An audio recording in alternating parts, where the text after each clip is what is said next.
বিয়ে হয়ে গেছে, এখন আর আমি সকালবেলা দেরি করে উঠলেও মা আমাকে কিচ্ছু বলতে আসতে পারবে না।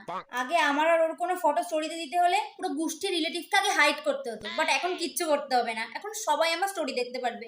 এখন তো আমি নর্মাল স্টোরিও দিতে পারবো আর পোস্টও করতে পারবো। এই তুমি কি খাবে গো আজকে? তুমি যা খাবে আমি তোমার জন্য তাই বানিয়ে আনবো। ভাব, যা গিয়ে নিজে রান্না কর, আমি রান্না করতে পারি না। আর হ্যাঁ, আমার জন্য হোয়াইট সস পাস্তাও বানিয়ে নিয়ে আসবি। কি কি বানাতে পারো তুমি? খাবারের মধ্যে ম্যাগি, ডিম সিদ্ধ আর চা। আর এমনিতে তো সারাদিন রিলস আর ভিডিওস বানাতেই থাকি।